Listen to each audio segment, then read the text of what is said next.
অধ্যক্ষ মহোদয় মোৰ কুৱেশ্যনটো হ'ল বস্তুটো যোৱা মেম্বাৰতে কথাটো ওলাইছে হয় কিন্তু এটা আৰ্টিকুল 2 এই উত্তৰ মাষ্টেত এইটো সামৰণি এটা অধিকাৰ আছে যোৱা 45-50 বছৰ ধৰি কাৰ্বি আংলং উত্তৰ কাছাৰ ৰাইজে ডিমাণ্ড কৰিছে ৰূপায়ণ কৰিবলৈ হয় যোৱা 1995 1 এপ্ৰিলত MOU চুক্তি হৈছিলে কিন্তু আৰু লগতে 2011 25 নৱেম্বৰ MOS ইভান চুক্তি হৈছিলে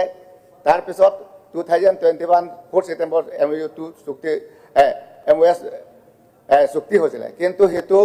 উত্তৰ মাষ্টেত নহয় তাৰ উত্তৰ মাষ্টেত এটা ৰূপায়ণ কৰিব চৰকাৰে বৰ্তমান যি পদক্ষেপ ল'ব লাগে লোৱা মই দেখা নাই সেইকাৰণে আমি ৰূপায়ণ কৰিবলৈ চৰকাৰক এই সুযোগতে মই ডিমাণ্ড কৰিছোঁ আৰু লগতে আপোনালোকে জানে যে উত্তৰ মাষ্টেতটো হ'ল আমাৰ ছেপাৰেট নহয় এইটোতো অহবৰ ভিতৰতে থাকিব অৱৰহম কৰিব বিচাৰোঁ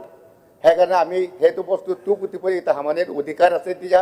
সেইটো বস্তু এটা ৰূপায়ণহে কৰিব লাগে চৰকাৰে সেইটো পদক্ষেপ ল'ব লাগে বুলি এই পবিত্ৰ মই দাবী আৰু অনুৰোধ জনাইছোঁ